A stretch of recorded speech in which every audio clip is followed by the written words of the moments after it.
Baruch atah Adonai Eloheinu melech haolam שהכל נהיה בדברו.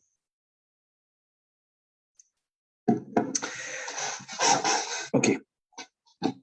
Bonsoir à tous. Donc le cours de ce soir, c'est un cours un peu spécial. La première partie, elle fait un peu peur, donc âme sensible, veuillez vous abstenir. Essayez de passer à la deuxième partie du cours. Mais c'est un sujet qui est vraiment, vraiment, vraiment intéressant, très palpitant, parce que ça va nous montrer un petit peu ce qui se passe, quelle est l'influence qu'un homme il a sur Terre pour les personnes qui nous ont déjà quittés.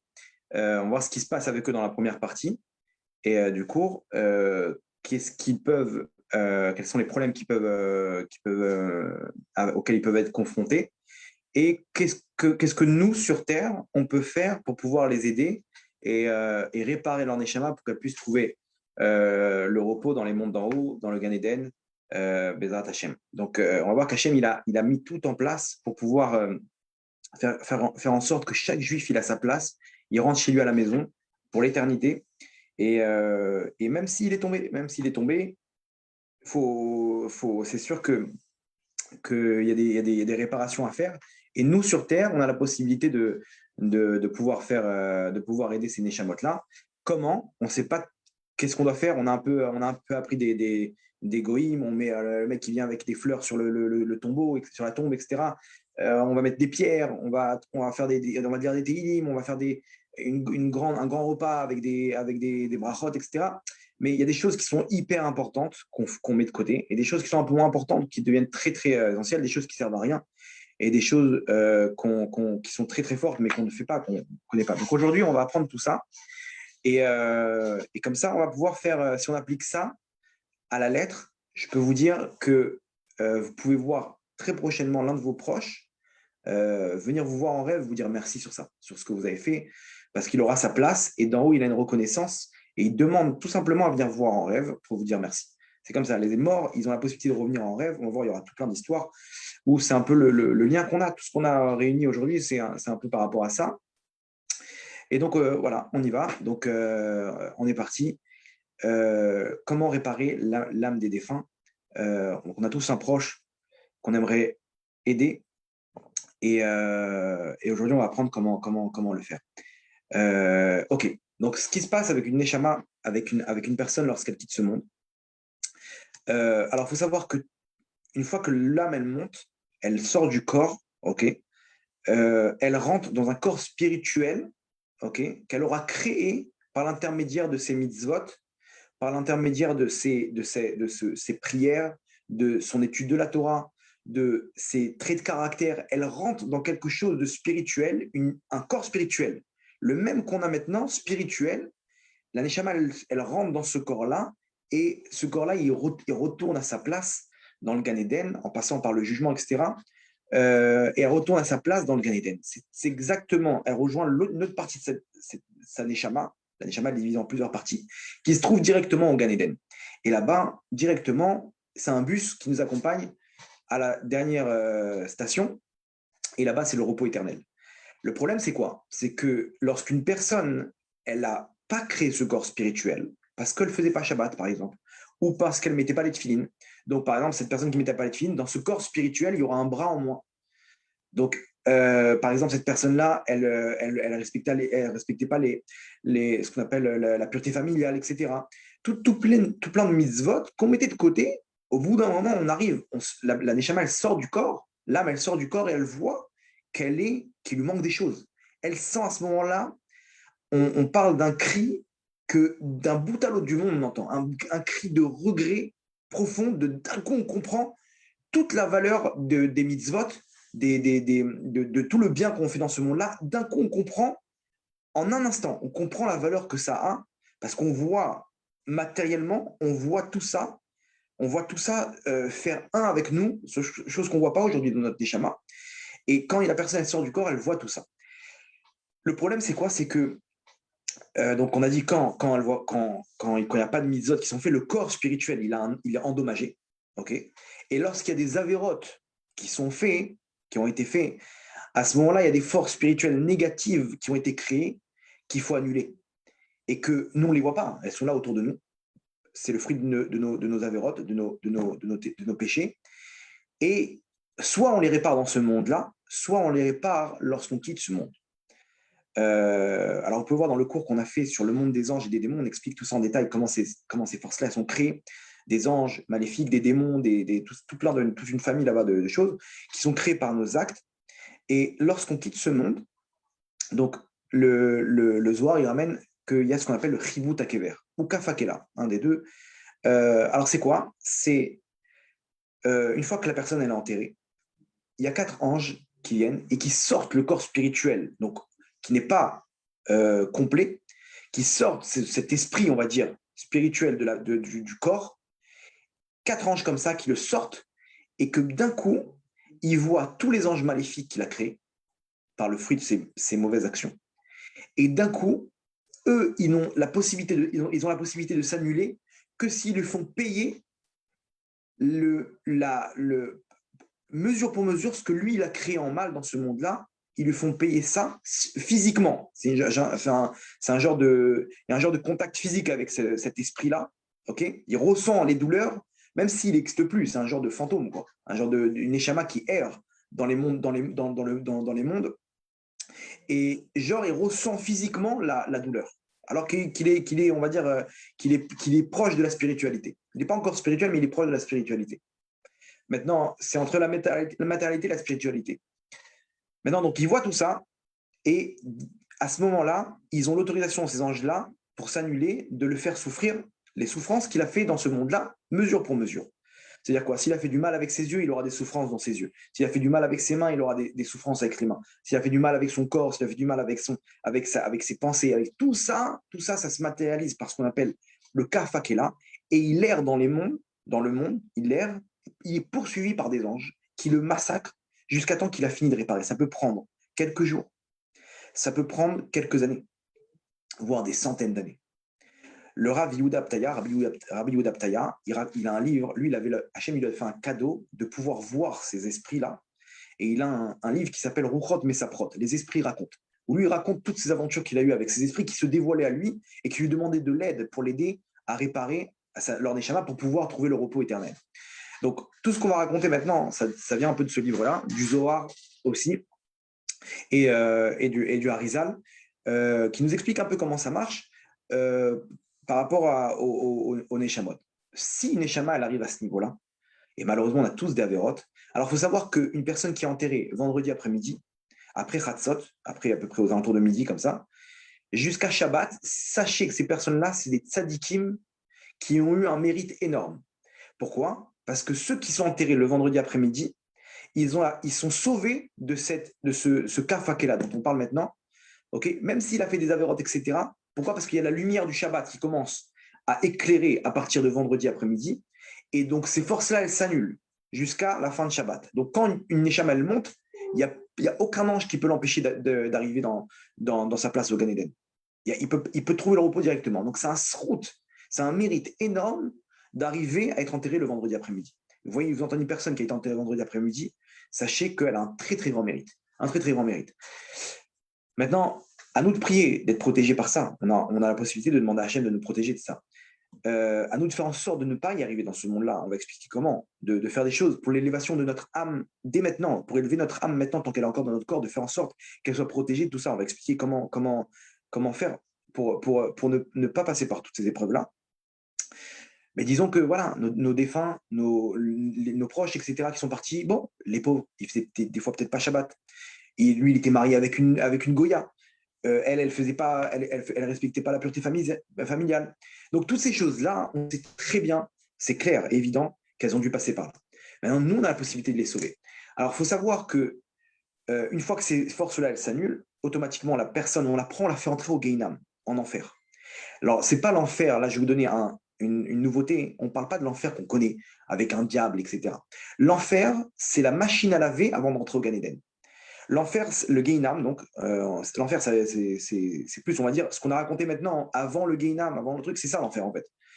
Ce qui se passe, le Gehinam, c'est un endroit où la Neshama, elle se purifie parce qu'elle a été endommagée. Donc, c'est une remise au niveau de la Neshama pour pouvoir être réparée éternellement au Gan Eden.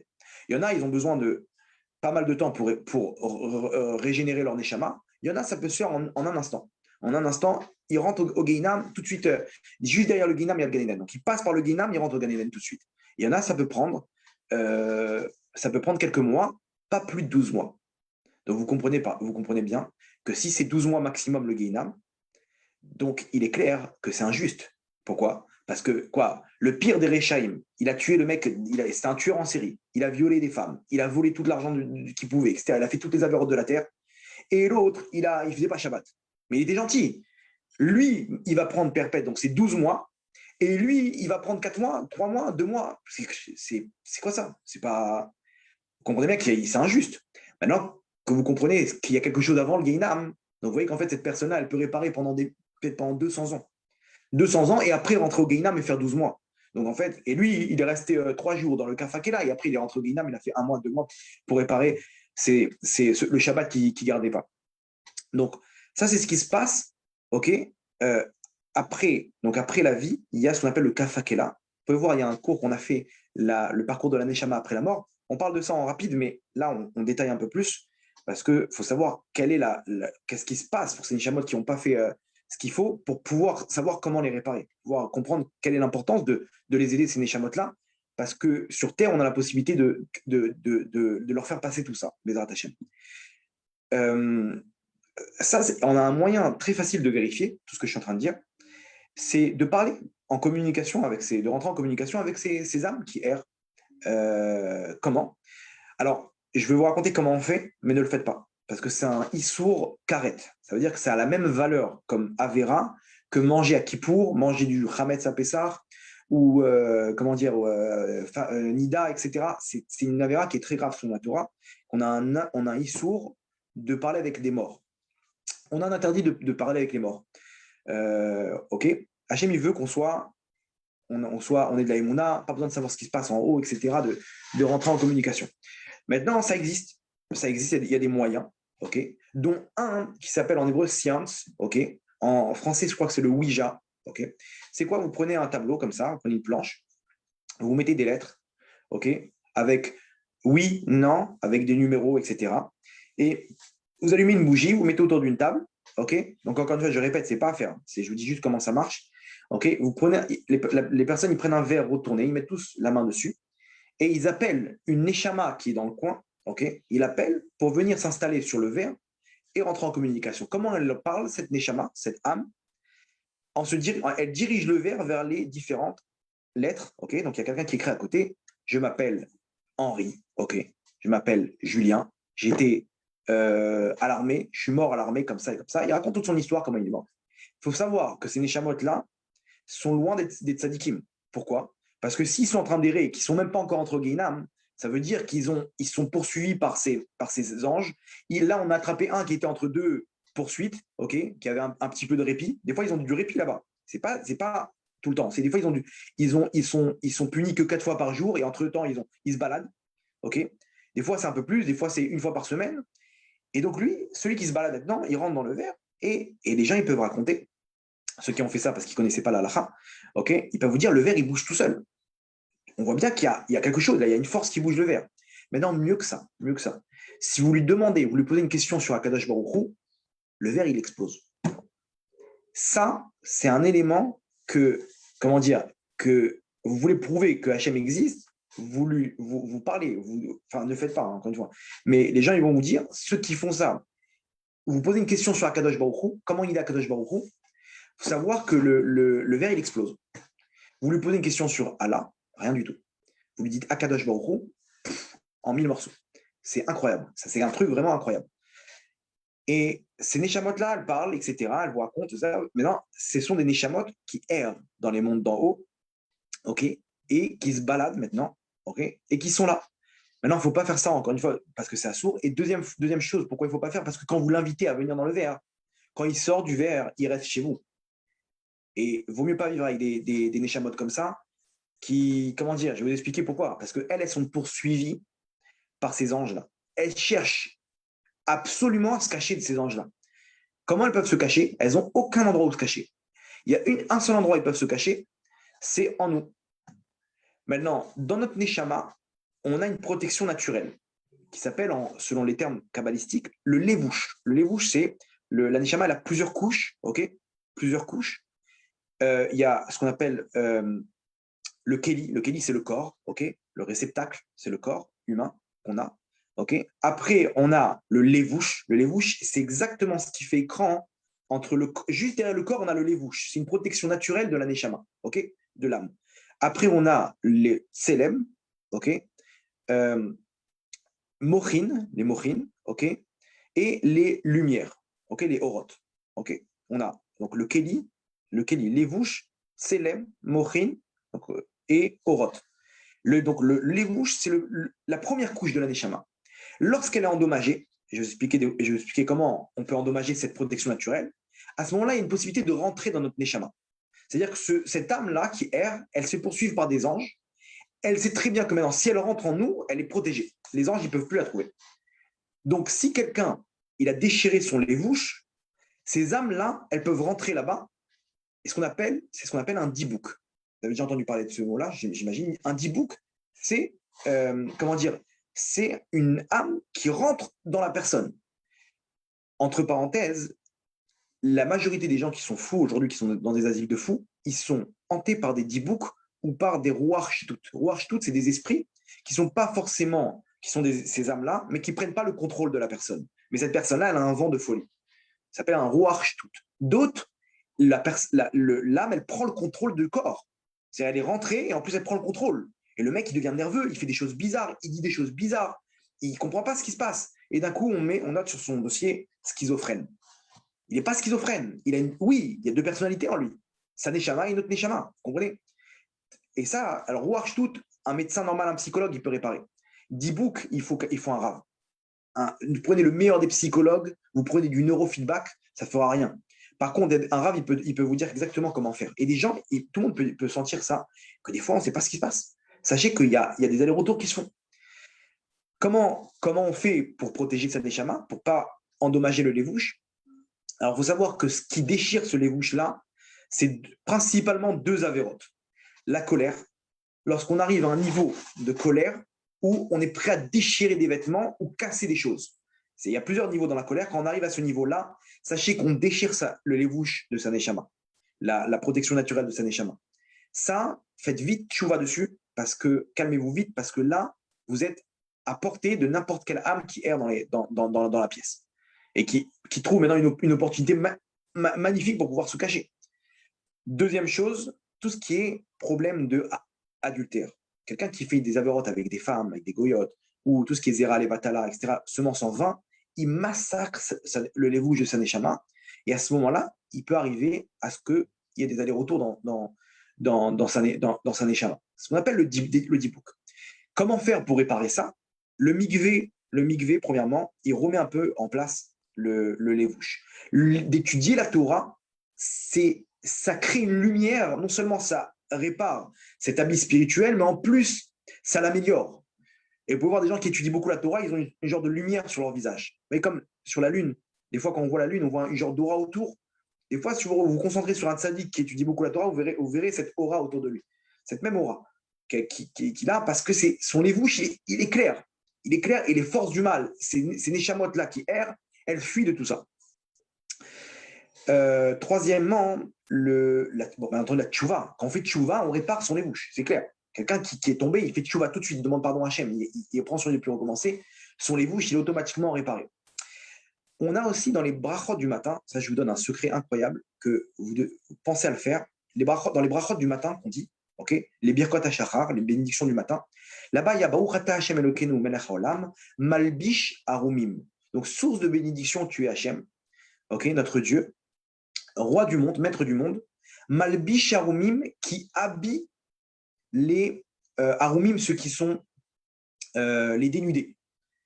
Ben non, on vient remercier par la Hachem qui nous a donné de quoi nous habiller, qu'on n'est pas pauvre, qu'on a de quoi s'habiller, mais selon les secrets de la Torah, hein, malbish arumim, qui habille aussi ma neshama qui a été endommagée, qui a été dénudée par mes avérotes de la même journée. Donc, quand vous dites ça, malbish arumim, pensez aussi qu'Hachem, il habille votre neshama. À ce moment-là, il remet un genre de levouche comme ça spirituel qui reprotège votre neshama. Deuxième bracha, juste après, on a Baruch Ata Hashem Elokeinu melech haolam, Anoten Layaef Koach, qui donne au fatigué, à celui qui est fatigué, de la force. Il faut penser, donc Hachem nous donne la force quand on est fatigué, mais aussi spirituellement parlant, qui redonne de la vitalité à ma neshama qui a été endommagée par mes avérotes. Et donc à ce moment-là, il donne une espèce de vitalité, une lumière qui recouvre cette neshama qui a été endommagée par mes avérotes de la même journée, mes colères, mes trucs, etc. Et donc automatiquement, je suis protégé de ces choses-là. C'est ça, si on pourrait faire un cours entier dessus, et vous verrez que beaucoup de gens, ils ont ça. Et même nous, temporairement, des fois, la personne, elle s'énerve, elle sent qu'il y a quelque chose qui ne va pas. Elle sent on a pris le contrôle maintenant. Donc ça, maintenant, on sait c'est quoi. Il y a pas longtemps, je crois, il y a une quinzaine d'années, il y a eu un cas comme ça, ici en Israël, à Arad, une femme qui tentait, maintenant, tout est filmé. Vous allez voir sur YouTube, c'est le Rav David Batsri, vous tapez peut-être en hébreu, je ne sais pas, Dibouk, Rav David Batsri, c'est un grand Mekoubal. Il est venu avec ses élèves, ils sont venus, ils parlaient avec le truc. Et là-bas, la femme, elle est complètement évanouie. Et là-bas, on entend une voix d'homme qui parle, qui les insulte, qui leur crie dessus, etc. C'était son mari, je crois, son ex-mari, ou je sais pas quoi. Et là-bas, il essaie de sortir le truc. Il essaie de le faire sortir. Il lui dit, écoute bien, on va t'aider maintenant pour réparer, pour retrouver ta place dans les mondes d'en haut. Si tu ne nous aides pas, c'est tant pis pour toi. On va prendre sur nous des trucs, etc. Mais aide-nous à t'aider. Et lui, il les croyait pas, etc. Et tout un dialogue là-bas. Ça fait peur et tout, mais vous pouvez voir que ça existe. Ça existe. Il y en a eu à travers les générations, etc. Et même si c'est pas aussi explicite que ça, avec une voix qui parle à notre place, mais ça peut se répercuter par des choses. On sent qu'il y a quelque chose en moi. Je sens qu'il y a quelque chose en moi. D'un autre côté, il peut y avoir la même chose avec des tzadikim. Ce qu'on appelle maintenant le hibour. Le hibour, c'est quoi? Pas besoin que notre neshama soit endommagé. Eux, ils peuvent rentrer les tzadikim en moi, ok, ça s'appelle un hibour, et me donner des forces pour la suite. Généralement, c'est des tzadikim de mes ancêtres ou des tzadikim du même type de neshama, la même source de neshama, que en fait, lui, il a besoin de monter, mais comme on est tous liés, des fois, il est bloqué parce que moi, je ne fais pas ce qu'il faut en bas. Donc, lui, il descend pour m'aider, il me débloque et il remonte. Qu'est-ce qu'il gagne? Lui, il gagne que grâce à lui, il y a plus de mitzvot qui sont faits. Ok. Et d'un autre côté, des fois, lui, il doit compléter des mitzvot qu'il n'a pas fait. Maintenant, il va revenir en Gilgoul pour réparer. Non, il revient pendant quelques jours et il repart. Donc, il s'installe chez quelqu'un. Cette personne-là, elle sent une force terrible. Et ça, vous pouvez le sentir des fois à Shabbat, surtout à Shabbat. Vous pouvez sentir d'un coup, il y a d'autres choses qui se passent. On se sent beaucoup plus proche d'Hachem. J'avais un copain à la yeshiva, il a eu un comme ça, mais grave. Il a eu il commence à trembler. Il est en train d'étudier, il a commencé à trembler, il est tombé par terre de sa chaise. Il s'est évanoui. Il s'est levé, il est parti voir le Rav, il lui a raconté. Il a dit qu'est-ce qui se passe, etc. Je sens des choses bizarres en moi et tout. Et le Rav, il a rigolé, il lui a dit t'as sûrement un hibour d'un tzaddik. Il lui a dit qu'est-ce que je suis censé faire? Tiens-moi au courant de ce qui t'arrive. Il racontait, quand il faisait la prière, il fermait les yeux, il voyait des noms sacrés comme ça, défiler. Des noms sacrés défiler. Il sentait que sa neshama elle montait pendant la prière. Il me disait, au bout d'une heure, il finissait de prier, il me disait, je sentais mon corps sans énergie, j'étais vidé. Je ne sais pas d'où j'avais ces forces de prier. Il me dit, je sentais une joie, comme si ma prière, elle est montée à l'endroit qu'il faut et elle a été acceptée. Je sentais ces étincelles-là revenir en moi. Et je sentais des trucs de fou, j'entendais des voix, j'entendais des trucs. Il était arrivé à un niveau de tzaddik qu'il a accompagné. C'est très dur parce qu'il priait, il devait dormir tout de suite. Il était tellement KO. 1 heure de prière, il faisait. Je me rappelle, il finissait, il posait sa tête sur la table, il dormait 2 heures. Il disait, je peux pas, mon corps, c'est un rythme qui est trop dur pour lui. C'est tellement d'efforts, de concentration, etc. Son corps, il était vidé d'énergie. Il devait manger beaucoup pour pouvoir. Et je sais pas ce qui s'est passé à la fin, mais on va dire que il y avait un manque d'équilibre entre son corps et sa neshama, et ça a été très dur pour lui de s'adapter à ça. Je sais pas ce qu'il est devenu maintenant, mais en tout cas, c'était quelque chose d'incroyable. Et c'est devenu un génie en Torah. Il sortait des questions, c'était une profondeur, etc. On sentait qu'il y avait quelque chose, quoi. Donc on rigolait de ça, nous, parce qu'on se dit, ouais, c'est incroyable et tout, mais on a été témoin de ça. On peut voir ça le Shabbat, on peut voir des fois, on peut sentir, surtout quand une personne a fait tchouva, elle sent une aide comme ça, c'est des tzadikim qui viennent l'aider, la pousser à continuer. Donc, ça, c'est au niveau de ce qui se passe donc dans les mondes d'en haut. Ok, évitez de vous balader dans les cimetières pour rien. Parce que là-bas, c'est rempli d'âmes qui errent, qui sont près de leur tombe et qui attendent le moment où elles pourront monter, etc. Il ne faut pas se balader comme ça. Dans les cimetières, il y a aller pour ce que vous devez faire, mais juste se balader comme ça, viens, on va voir s'il n'y a pas un autre là-bas, tzaddik, on va voir si. Il faut éviter parce que si on n'a pas une protection adéquate, il se peut qu'il y ait des nishamot qui viennent, des fois des nishamot de goïm, et ça peut être, ça peut des fois, la personne, elle peut finir dans un asile de fous, carrément, des gens qui ont perdu la tête. Comment? 10 boucs. Donc, évitez d'amener ça chez vous, ne jouez pas à ça, ne rentrez pas en communication avec ces morts, parce que ils vont venir chez vous. Et à ce moment-là, pour purifier votre maison, il y a du boulot à faire, ça c'est une autre histoire. Si vous avez besoin de ça, dites-moi, il y a des choses, il y a une procédure à faire pour nettoyer, etc. Mais comment dire, envoyez-moi un message, j'essaierai de vous aider, mais ne faites pas ça. Évitez tout contact avec les morts, etc. C'est une grave avéra. Et voilà, non, on a compris. Donc, on a compris qu'il se passe quelque chose en haut, dans les mondes. On n'aimerait pas être là-bas. On n'aimerait pas être là-bas. Et la question est de savoir qu'est-ce qu'on peut faire maintenant pour nos défunts et qu'est-ce qu'on peut faire pour nous, pour éviter d'y aller, pour éviter de passer par tout ça. Parce qu'on tombe. On n'a pas fait de chouva surtout. Et on n'est pas, surtout nous les Français, on n'est pas nés religieux. On ne faisait pas Shabbat, on ne faisait pas ce qu'il faut, etc. Et des fois, il y en a qui sont encore là, ils disent, je ne peux pas, je suis obligé de fumer Shabbat, je suis obligé j'arrive pas à quitter ma Goya, j'arrive pas à me couvrir la tête, j'arrive pas à ci, j'arrive pas à ça. Qu'est-ce qu'on peut faire avec ces gens-là? Entre-temps, il y a des avérotes qui s'accumulent. Et à la fin, il faut passer à la caisse. Dans ce monde-là, ou dans le monde d'après. Dans le monde d'après, on a compris qu'il vaut mieux pas y passer. Vaut mieux y passer dans ce monde-là. Donc, déjà, premièrement, quand on a des épreuves dans ce monde-là, il faut dire merci à Hachem qu'il a choisi de nous faire réparer dans ce monde-là pour trouver notre place directement dans le monde d'en haut. C'est clair. Là, à ce moment-là, on voit les épreuves d'un autre œil. Parce qu'on sait quoi Hachem t'a choisi maintenant. Et c'est pour ça que les gens, des fois, ils tombent malades avant de partir. Parce que Hachem, il leur fait tout réparer avant de partir. Comme ça, en haut, il y a toutes ces forces spirituelles négatives, elles s'annulent dans ces épreuves-là. Donc là, vous voyez comment à Kol et Torah, comment Hachem il nous fait parcourir des fois des problèmes de Parnassa. On ne se comprend pas, mais pourquoi Hachem tout ça? J'arrive pas à m'en sortir. Habibi, et confiance, et confiance. Tu verras après 120 ans que ces 3 mois de Parnassa, ça t'a enlevé peut-être 6 mois de Kafakela. Donc, il est clair que tout ce qui se passe, c'est à Kol et Tova, à nous d'avoir confiance en Hachem. Et Hachem nous a donné les cartes pour pouvoir le faire. Alors, premièrement,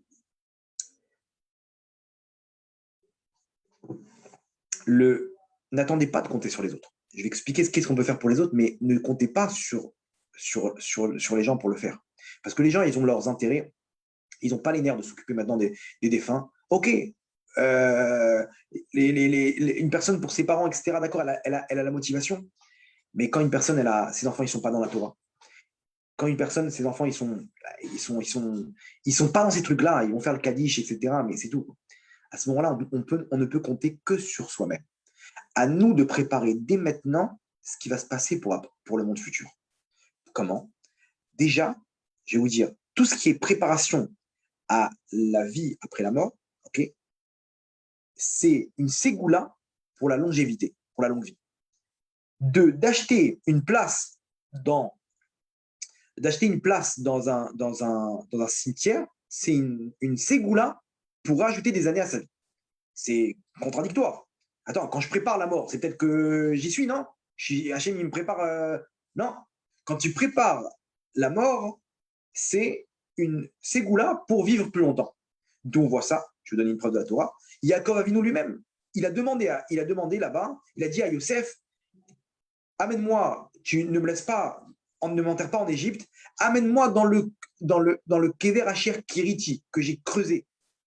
Dans le Kever que j'ai creusé. De là, on déduit qu'il avait déjà préparé sa place à Merat Amarpela, dans le caveau des patriarches. Donc, vous voyez qu'il avait déjà préparé Et Yaakov, il a vécu 147 ans. 147 ans. Donc, il est clair que le faire, que ce soit au niveau du testament, au niveau de ce qui va se passer, la place dans le cimetière, de prendre une pour lui, à côté de qui tu vas être. Si tu es à côté d'un Russe qui ne faisait pas Shabbat, qui ne savait même pas qu'il était juif, etc., c'est un problème dans les mondes d'en haut. Alors, on n'a rien contre ces. Mais il y a des gens aujourd'hui, ils ne sont même pas juifs. Ils sont enterrés dans des cimetières juifs. Il est monté en Israël, etc. On l'a mis là-bas. Mais il n'est même pas juif. C'est un problème. Il y a des problèmes dans les mondes d'en haut. Il faut trouver une bonne personne. Donc, il y a ta femme, d'accord. Mais regarde à gauche, il y a qui? Regarde à droite de ta femme, il y a qui? Parce que c'est. Donc, comment se préparer? Comment se faire creuser? la tombe. Pourquoi? Parce que si c'est un vendredi après-midi, alors tout de suite, ils peuvent enterrer la personne. Ils ne peuvent pas dire, écoute, c'est une procédure, on ne peut pas l'enterrer tout de suite, on va attendre après Shabbat. Et à ce moment-là, il a raté le fait d'être directement sauvé de tout ce qu'on a dit maintenant. Donc, de le faire, c'est une ségoula pour la longue vie. Et vous savez pourquoi aussi? Parce que quand quelqu'un a acheté sa place au cimetière, d'un coup, elle devient humble. D'un coup, elle comprend que on va y passer. D'un coup, les grands tzadikim, ils rentraient dans leur place là-bas, ils s'allongeaient. Ils se faisaient la scène où ils allaient devant Hachem. Et Hachem, il leur dit, mais qu'est-ce que t'as fait? Rachat! Il dit, mais j'ai pas étudié comme il faut la Torah, Hachem, je suis désolé, je suis tombé, etc. Et il commence à pleurer, à faire tchouva dans son cercueil. Dans son cercueil, il commence à faire tchouva, il commence à prier Hachem, Hachem, t'en supplie, ne me laisse pas partir de ce monde-là avec des avérotes.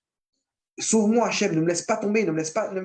Quand je commence à faire des télim à côté, commence à faire des télim pour pouvoir purifier tout ça, comme ça, tout de suite, à des chamas.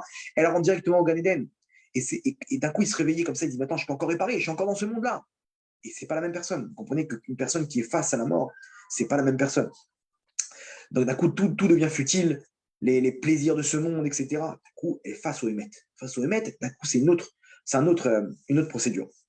Donc, comment préparer? Tout simplement, tout simplement. Je ne sais pas si mes enfants ils vont dire le Kaddish sur moi.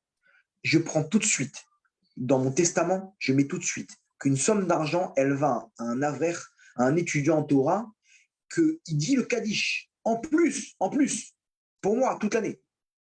Parce que vous allez voir, là, juste après, c'est quoi la force du Kaddish? Le Kaddish, c'est incroyable.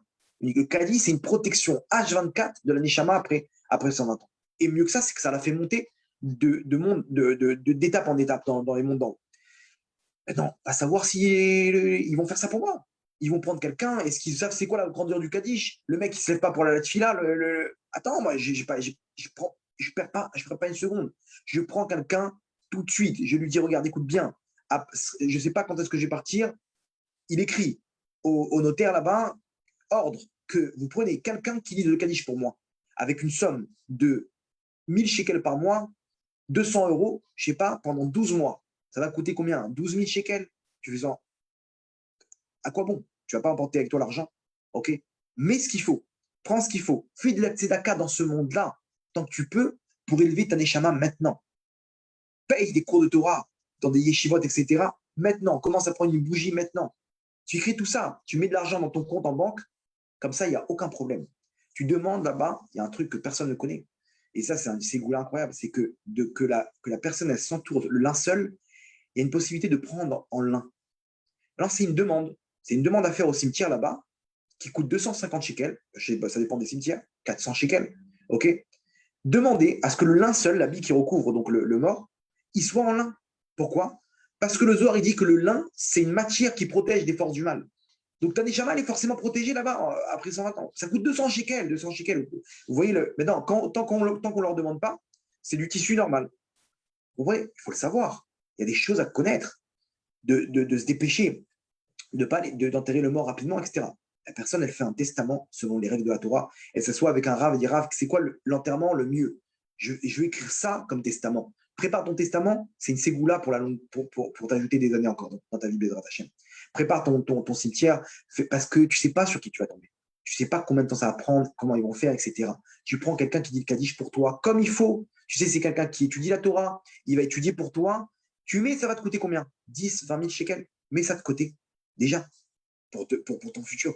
Parce que tu ne peux compter que sur ça, va savoir ce qui peut se passer. Alors quoi? Tu vas dire, ouais, mais 10, 20 000 shekels, il faut. Alors d'accord. Alors comment? Pour des vacances à Elat, les gens, ils mettent 10 000 euros pour 3 semaines à Elat. Quoi, tu vas pas mettre 20 000 shekels, 10 000 shekels pour l'éternité, pour un voyage pour l'éternité? Faut pas être radin sur ce truc-là. La tzedaka, ouais, les rabbinim. Non, non, là, rien, fais ce que tu veux. Mais sache que tu ne fais que pour ta peau maintenant. Pour ta neshama, fais ce qu'il faut maintenant dans ce monde-là. Dans ce monde-là. Pourquoi? Parce que ça a beaucoup plus de valeur. Les gens, ils disent, bon, après ce monde-là, on mettra de la tzedaka pour ma neshama. Sache que ça n'a pas de valeur quand c'est après ce monde-là. Oui, il y a de la valeur, mais c'est pas sûr que ça puisse arriver. Et des gens comme ça, il y a une histoire comme ça incroyable. Mais je crois que je l'avais déjà raconté. Il y avait quelqu'un de très très riche. Avant de mourir, il a commencé à faire tchouva. Il a commencé un peu à se rapprocher d'un rab. Non, lui, il était marié avec une Goya. Il n'a rien fait de sa vie, même pas Kippour. Et Et il commençait à sentir la mort arriver. Il était assez âgé. Et il s'est rapproché d'un Rav et il a commencé à lui poser des questions. Rav, qu'est-ce qui va se passer après? Comment je peux réparer? Le Rav lui dit, il faut faire tchouva. Hein. Oui, mais après, je peux pas. Moi, je fais pas Shabbat. Ma femme, elle ne voudra pas. Bon, ouais, il a contourné tout ce qu'il fallait faire. Je sais que le Rav lui a dit, écoute, Hachem, il t'a donné une qualité, c'est que tu as des moyens. Donc, avec ça, tu peux faire beaucoup de tzedaka. Fais en sorte de faire un don pour une yeshiva. Choisis celle que tu veux. Ok, que les gens, ils étudient pour ton mérite. Donc, grâce à toi, il y aura de la Torah dans le monde. Ça va t'aider. Crois-moi que ça va t'aider pour, euh, pour, euh, pour ce qui va se passer après, pour le monde futur. Il a dit, Rav, combien il faut donner? Bah, attends, selon tes moyens. Ne donne pas 200 shekels. Donne selon tes moyens. Il a dit combien? Si je donne 1000 dollars, c'est bien. Il dit, écoute, il faut que tu sentes que c'est tzedaka, il faut que ça fasse quelque chose. Il dit, non, non, non, c'est impossible. Il dit, pourquoi? Vous savez quoi? Regardez, je peux pas. Vous savez que les gens qui sont riches, ils ont aussi le Yetzirah qui va avec. Nous, on fait les malins, on dit, ouais, quand je gagnerai au loto, alors j'offrirai à une yeshiva 1 million, je donnerai à mon frère un autre million, je donnerai, ok, parce qu'on n'a pas le Yetzirah encore. D'un coup, le mec, il gagne de l'argent, il n'y a plus personne. Pourquoi? Parce que avant, il parlait, il n'avait pas le Yetzirah. Maintenant qu'il a l'argent, il a le Yetzirah qui vient avec. Ces gens-là, il y a quelqu'un qui m'a dit, très riche, il m'a dit, je ne peux pas donner d'argent. Il m'a dit, Rav, si vous savez comment c'est, je l'ai en travers de la gorge. Je peux donner des petites sommes, donner mon maaser, qui est en centaines de milliers d'euros. Il m'a dit, je n'arrive pas. Il m'a dit, vous savez pas comment ça me ronge de l'intérieur. Je n'arrive pas à donner cette somme-là. C'est impossible pour moi. Impossible. Il m'a dit, on ne peut pas savoir le Yetzirah qu'un homme il a, quand il a de l'argent. Donc il lui dit, impossible, je ne peux pas donner d'argent. Le Rav lui dit, écoute, sache que tu ne sais pas ce qui peut se passer après. Il dit, vous savez quoi? Je vais faire un don que dans mon testament, je donnerai la moitié de ma fortune aux institutions à Jérusalem. Vous choisirez la yeshiva que vous voudrez, votre Rav, et je donnerai la moitié de ma fortune. Je laisserai pour ma femme et mes enfants, et ça, je ferai pour l'élévation de mon âme. Le Rav lui dit, écoute, ne compte sur personne. Tu ne sais pas sur qui tu vas tomber. Tu crois que ta femme elle va te laisser faire ça? Mais non, vous inquiétez pas, j'écris, mon avocat, vous savez pas c'est qui, je vais écrire explicitement ce que je dois faire, etc. Il n'y a pas. Le testament, c'est le testament. Elle ne peut pas s'opposer à un testament. Le Rav essaie de convaincre sur son lit de mort. Il lui fait le schéma Israël, lui dit maintenant, ordonne tout de suite, tu passes un coup de fil, ordonne tout de suite, fais cette tzedaka-là. Elle va t'accompagner, tu ne sais pas ce qui va se passer derrière. Ta neshama, elle va sortir maintenant tout de suite. Prends cette mitzvah-là. T'appelles ton banquier, tzedaka. Comme ça, tout de suite, tu rentres avec ce route-là, tu as un corps spirituel qui va au moins t'accompagner. Il dit, Rav, je suis désolé, je ne peux pas. Et il part de ce monde-là comme ça. Bon, le notaire, il appelle le Rav, il lui dit, voilà, donc il nous a dit de vous contacter parce qu'il y a dans son testament, il doit donner la moitié de sa fortune aux institutions de Jérusalem. Donc, donnez-nous exactement quel type d'institution vous voulez donner et nous, on vous transférera l'argent aux associations, aux différentes associations.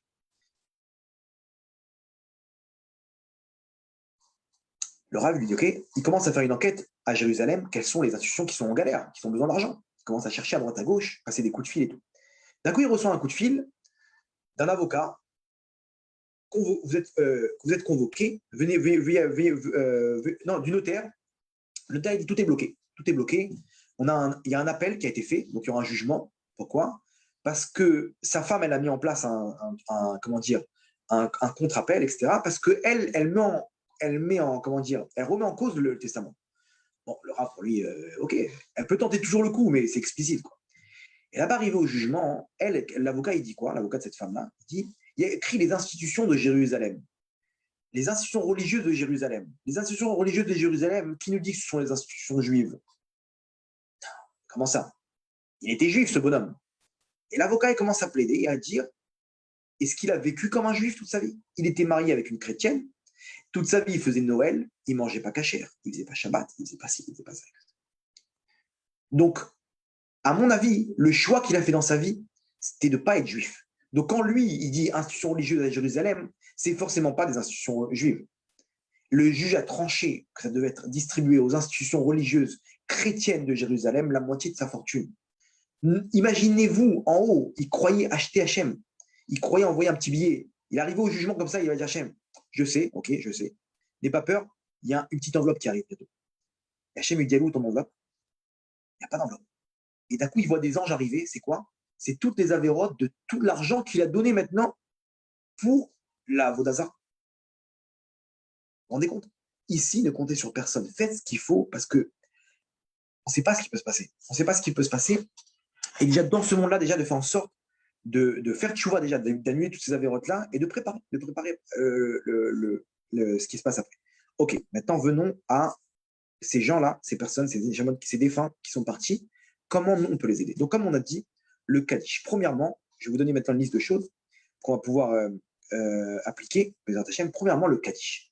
Le Kaddish, c'est une louange. Regardez la traduction du Kaddish là-bas dans le livre, si vous avez la traduction. C'est une louange tellement grande à Hachem, et regardez bien, elle est en araméen. Pourquoi? Parce que l'araméen, c'est une langue que comprennent les forces du mal. Les anges, ils comprennent la langue hébreu, ok? Les forces du mal, ils comprennent l'araméen. Pourquoi on dit cette louange en araméen? Pour pouvoir faire fuir et détruire les forces du mal qui s'opposent à la neshama du défunt. Imaginez-vous, maintenant, lui, il est face à ces trucs-là, on envoie des boulets de canon, maintenant, avec le Kaddish. Surtout le Kaddish qui est fait avant Al-Mouni Shabeach, à la fin de la Tfila. Donc, si on fait les 3 Tfilotes, on fait donc ces 3 Kaddish-là, plus les autres Kaddish qui sont secondaires, on va dire, à ce moment-là, on est sûr et certain de protéger le défunt. Maintenant, comment dire, vous allez voir qu'il y a des c'est pas si simple que ça. C'est pas si simple que ça. Donc, de dire le Kaddish, ça aide la Neshama à être sortie donc, de ces forces du mal-là, à rentrer la Neshama au Geinam et à la sortir de Geinam. Vous vous rendez compte? Maintenant, plus il y a d'Averot, plus il faut faire de Kaddish. Plus la couche de clipote, de force du mal qu'il y a là-bas sur la Neshama, il faut faire de plus en plus de Kaddish. Ça peut prendre quelques Kaddish. Ça peut prendre 11 mois. Et regardez bien, le Kaddish, on ne fait pas plus de 11 mois. Pourquoi? Parce que le Geinam, on a dit que c'était 1 an, 12 mois. Maintenant, on ne veut pas dire que notre défunt, il a pris perpète, il a pris 12 mois, alors on fait 11 mois. On ne peut pas faire de lui un rachat. Quand on fait 12 mois, ça veut dire qu'on vient dire par là qu'il a pris perpète, qu'il a pris les 12 mois de Geinam. On fait 11 mois. 11 mois de Kaddish, ok, matin, midi et soir, dans la Tfilote. S'il y a un Limouda Torah, il y a une étude Torah, on peut finir par un Kaddish, etc.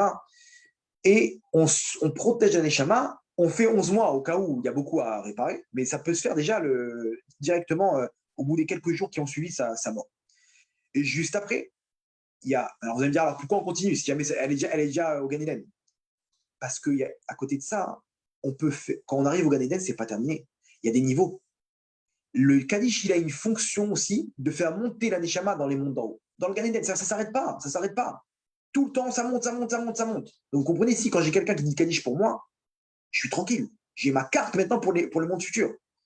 Quand une personne maintenant, elle ne connaît pas, elle n'a pas fait ça pour son père, le pauvre. Il ne connaissait pas. Lui, il n'allait pas la tfila. Il a fait comme ça. Ou qu'il a mal fait le Kaddish. Le Rav Yehuda Ptaya, il racontait il voyait des esprits. Il disait, mais je ne comprends pas, qu'est-ce que vous faites là? Il n'y a pas des gens qui disent le Kaddish pour vous en bas. Et ces esprits-là, ils disent le Kaddish pour nous. Mais ils n'ont pas la diction qu'il faut. Donc, ça n'a pas autant de valeur. Donc, le dire avec. C'est pas prendre un Rav, comment on dit le Kaddish? Pas It Gadal, ok, It Gadal. Il y en a, il dit It Gadal. It Gadal, ça veut dire avec Id, Idé, It Gadal. Aleph Dalet. Non. Yud, Yit Gadal. Yit Gadal. En phonétique, on va dire que c'est Y-I-T. G. Ok? Pas I-D-G. Id Gadal. Il y en a, ils le disent. Id Gadal, Id Gadal. Non, ça n'a rien fait là. La louange, elle est faussée. Donc, ça n'a pas l'influence que ça aurait dû avoir. Donc, c'est pour ça que c'est bien de prendre en parallèle quelqu'un, un étudiant en Torah, je sais qu'il le dit bien, je sais qu'il sait ce qu'il dit, je sais ce qu'il fait, etc. Je sais qu'il est là à toutes les filotes. Je sais que même après le niveau de la Torah, c'est pour ça qu'il faut préparer tout ça. Ou si on a un fils qui sait lire, etc., bah, au Hachem, mais des fois, l'enfant, il ne sait pas, il ne connaît pas tout ça. Il n'a pas été éduqué dans la Torah. Des fois, il n'y a que des filles. Des fois, le mec, il n'est pas religieux. Il ne va même pas à la tfila. Qu'est-ce qu'on fait dans ces cas-là? Vous comprenez? Donc, c'est quelque chose. Et alors maintenant, si vous avez posé la question, alors, attends, 2 secondes, moi, je n'étais pas religieux. Maintenant, j'aurais dû dire ça pour mon père ou pour ma mère, etc. La personne, elle va dire ça, mais elle n'était pas religieuse, donc elle n'a pas dit le Kaddish comme il faut. Est-ce qu'elle peut reprendre à partir de l'anniversaire de la mort pendant 11 mois, comme si qu'il venait de partir?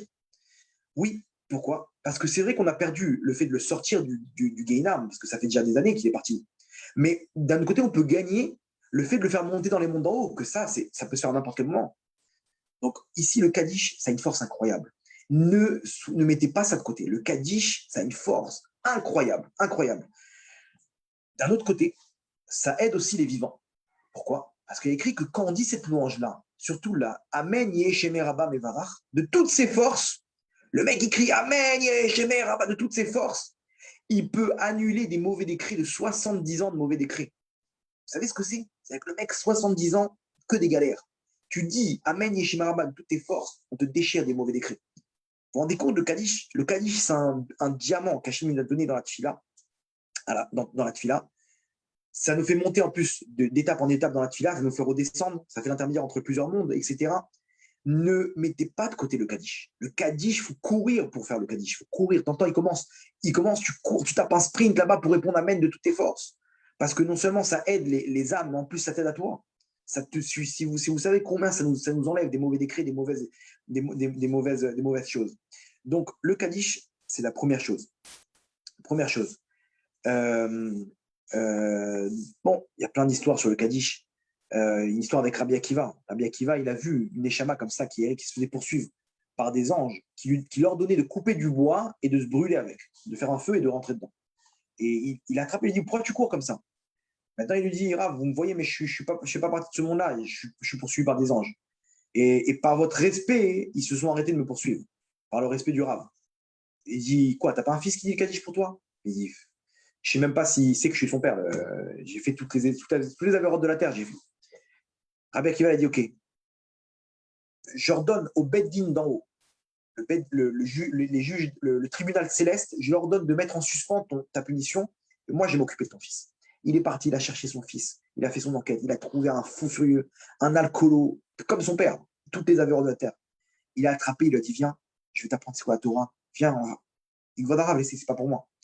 Rabbi Akiva, il a jeûné pendant 40 jours. 40 jours pour que son cœur il puisse s'ouvrir à cet homme-là. Il est revenu, il a dit, ah, je pense à vous aujourd'hui, j'ai réfléchi à ce que vous m'avez proposé, etc. Il est rentré dans les yeshiva de Rabbi Akiva, il a pris les lettres, il a pris la Torah, et il a commencé à dire le Kaddish pour son père. Son père, il est revenu voir Rabbi Akiva en rêve, avec un visage illuminé, il lui a dit, Rav, merci pour tout ce que vous avez fait pour moi. À partir du moment où mon fils il a commencé à dire les premières lettres, Aleph, Bet, et commencé à apprendre à la yeshiva, automatiquement, les anges, ils m'ont laissé tranquille. Dès qu'il a commencé à prier, à dire le Kaddish, ma face, elle s'est transformée. D'un coup, j'ai commencé à avoir un corps céleste, un corps spirituel qui a commencé à se créer. Directement, ils m'ont fait entrer au Gainam. Dès qu'il a commencé à étudier la Torah, ils m'ont fait entrer au Gan Eden. Et là, maintenant, j'augmente de monde en monde. Alors, j'ai vu toutes les valeurs de la terre. Donc, on ne se rend pas compte de la valeur du Kaddish. OK. Premièrement, le Kaddish. Wow, il y a encore beaucoup de choses à dire. J'espère qu'on va pouvoir tout dire. De nos jours, j'ai entendu une histoire incroyable dans une yeshiva à Yerushalayim, où là-bas, il y avait un chat qui venait à la fin du cours du Rav. Le Rav faisait un cours à 7 heures, le cours général de la yeshiva.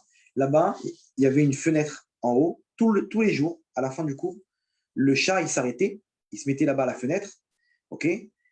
Il rentrait à l'intérieur, il était dans la yeshiva, il écoutait le cours et il partait. Et là-bas, les élèves, ils voulaient le chasser, ce chat. Ils voyaient tous les jours, à la même heure, il venait, il s'asseyait, il écoutait le cours, il partait. Le Rav, il leur disait, non, laissez-le. C'est peut-être une échama qui est dans un chat maintenant, parce qu'ils peuvent, entre-temps, être aussi dans des animaux, et qui a besoin d'un tikkun. Ah, peut-être que le limud Torah, ça l'aide, allez savoir, je ne sais pas. Ils sont partis voir le Rav Kadouri, à la Vachalom, ils lui ont expliqué le cas. Le Rav Kadouri, il a dit, où il part ce chat à la fin du cours? Ils lui ont dit, on ne sait pas. Alors, il a dit, suivez le chat. Dès que le cours s'est terminé, ils ont suivi le chat et voient que le chat, il arrive au Chouk Mahane Yehuda là-bas et il se pose là-bas à côté d'un magasin qui était fermé. Donc, ils font enquête, c'est quoi ce magasin? Ils réfléchissent comme ça, etc. Et ils font leur enquête, ils voient effectivement que le patron de ce magasin, il est mort dans l'année. Intéressant. Là-bas, ils demandent le Rav Kadouri, il lui raconte l'histoire et tout. Le Rav Kadouri, il dit, je veux venir à la yeshiva. Il vient, il voit le chat, et il arrête le cours. À la fin du cours, il arrête, il se lève, il dit, est-ce que l'un d'entre vous a perdu un proche dans les dernières années? Celui qui a perdu un proche qui se lève. Il voit 5 élèves se lever. Il leur dit, maintenant, vous allez dire le Kaddish pour l'élévation de l'âme de votre proche qui est parti. Ils ont commencé les 5 à dire le Kaddish. À partir du moment où ils ont commencé à dire le Kaddish, le chat, il a commencé à tourner en rond comme ça, comme si il est devenu fou. Il est devenu fou. À la fin du Kaddish, il est tombé par terre, mort, d'un coup. Et effectivement, l'un de ces 5 élèves, c'était son père. Ils lui ont dit, ton père, il a tel et tel magasin au Shugmar Khan Yehuda. Oui. Il t'a jamais fait le Kaddish pour lui? Non. Mon père, il m'a abandonné il y a 15 ans. Il a abandonné ma mère. Il a fait toutes les affaires de la terre. Il nous a complètement laissés. Je ne lui pardonnerai jamais. Donc, quand tu as appris qu'il est mort, j'ai pas fait le Kaddish pour lui. C'était la première fois qu'il faisait le Kaddish pour son père. Regarde, en 2 secondes, il a sorti la Neshama du chat. Il a réparé la Neshama. Réparé en partie. Regardez la force que ça a. Un Kaddish. Regardez la force que ça a. Regardez le cadeau qu'Hachem nous a donné. Donc, ok, le Kaddish, on a compris. Deuxième chose, l'étude de la Torah. L'étude de la Torah, sachez que la Torah, lorsqu'on étudie la Torah, on envoie des forces spirituelles, une lumière qui est créée. Si on étudie pour l'élévation de l'âme d'une personne, ok, alors on dédie cette lumière-là, ok, on ne perd pas nous, on n'a pas perdu cette lumière, elle vient aussi dans notre neshama à nous. Elle nous aide à nous, notre entourage, mais aussi, elle, comme une bougie qui donne sa flamme, elle donne aussi de la lumière à cette neshama qui en a besoin. Et là-bas, ça l'aide à construire son corps spirituel pour pouvoir arriver à la place qu'elle a besoin. C'est pour ça qu'on fait un cours pour l'élévation de l'âme de telle personne, etc. De faire des cours de profiter, faire des cours chez vous pour telle et telle personne, quelqu'un qui a perdu un proche, fait une fois par semaine, une fois par mois, un cours pour l'élévation de l'âme de ce défunt-là. Pourquoi? Parce que ça va lui amener une tonne. Prends, t'as pas de quoi organiser. Tu vas dans un kollel, tu prends un mec qui tue la Torah, tu lui donnes 200 shekels par mois, tu lui dis t'étudies pour l'élévation de l'âme de mon proche. 300, 400, 500 shekels. Quel est le problème? Tu as reçu maintenant une maison en héritage. Tu ne peux pas faire ça pour ton père, pour ta mère. Tu as reçu, je ne sais pas combien. Donne, aide-les. Pour faire en sorte qu'ils disent avec toi le Kaddish, n'aie pas peur de dépenser pour ça. Au contraire. Entre parenthèses, enfin, j'ai entendu dire que Jonathan de Yeshiva Online, il va faire une application avec des cours de Torah toute la journée, en ligne. On pourra dédier des noms, etc. pour l'élévation de l'âme. Donc, je vous passe le message. Je ne sais pas quand est-ce que l'application va être mise en place, mais profitez. Il y a de la Torah qui est distribuée, et c'est de la Torah qui est distribuée à 700, 800 personnes en ligne. Donc, qui fait beaucoup de lumière. Donc, la Torah, c'est ça qui apporte la lumière. C'est la monnaie qui est en haut, c'est la Torah. Donc, quand on étudie en bas, on donne des forces à la Neshama en haut. Surtout des Mishnayot, parce que Mishnah, c'est les lettres de Neshama. Ok, très bien. Il y avait une histoire sympathique que j'ai entendue. Il y avait quelqu'un qui a fait tchouva, il allait à des cours de Torah, et il a arrêté. Ça l'a saoulé, c'était trop dur pour lui et tout, tous les soirs et tout, il a arrêté. Il a vu sa mère en rêve venir le voir, et il voit sa mère qui était partie. Elle était en blanc comme ça, et elle marche avec lui, elle parle avec lui comme ça sur un parc, et lui, il ne se rend pas compte qu'elle est partie. C'est comme si elle était vivante. Et à la fin, il dit, mon fils, tu sais, j'ai très très soif. Donne-moi de l'eau, s'il te plaît. Il dit, maman, je suis dans un parc, j'ai pas. Il dit, si, t'as de quoi me donner à boire. J'ai très soif, je t'en supplie, aide-moi. Et le rêve, il se termine. Il a fait 2 rêves comme ça. Il est parti voir un Rav, il lui dit, Rav, c'est quoi ce rêve? Le Rav lui dit, est-ce que tu as arrêté un cours dernièrement, un cours de Torah? Il dit, oui, j'ai arrêté un cours il n'y a pas longtemps. Et il dit, sache que ta mère, il y a marqué que la Torah, en maïm et la Torah. La Torah, elle est comparée à l'eau. Ta mère, elle te demande de l'eau. C'est pourquoi elle est en blanc, parce que toute l'étude de Torah que tu faisais, tu la faisais remonter dans les mondes d'en haut. Maintenant que tu as arrêté d'étudier, elle te dit, j'ai soif, donne-moi de l'eau. Il n'y a que toi qui peux me donner à boire. L'eau qui est la Torah, qui est représentée par la Torah. Et bizarrement, sa sœur, à cette femme qui est partie, elle a fait le même rêve, un autre rêve sur un pont comme ça, et il voit là-bas de l'eau, un fleuve, elle lui dit, donne-moi à boire, donne-moi à boire. Il dit, mais non, mais on ne peut pas boire de cette eau-là. Elle a raconté ça à son neveu. Il lui dit, t'as arrêté un cours de Torah toi aussi? Elle a dit oui. Elle dit, ben voilà, j'ai fait le même rêve, un rêve similaire. Donc, regardez la force du Limud la Torah. Donc, premièrement, Kaddish, étude de la Torah. Troisièmement, Ner Neshama, allumer une bougie pour le défunt. Il y en a qui allument, alors, de préférence à l'huile d'olive. Ok. Maintenant, Pourquoi? La bougie, elle représente Ner Mitzvah Vetora Or. Le Ner, il représente la Neshama, ok? C'est qui Ner Nishmat Adam, ok? Le Ner, c'est la Neshama de l'homme. Comme la bougie, elle est la flamme, elle est presque spirituelle. C'est quelque chose de matériel, mais qui est pareil, la Neshama. La Neshama, c'est la même, ça ressemble c'est la même similitude, pardon, c'est la même ressemblance, quoi, la flamme. Et donc, quand on allume, ça fait du bien à la Neshama. Ça fait du bien, ça l'aide, ça apaise la Neshama en haut. Comment?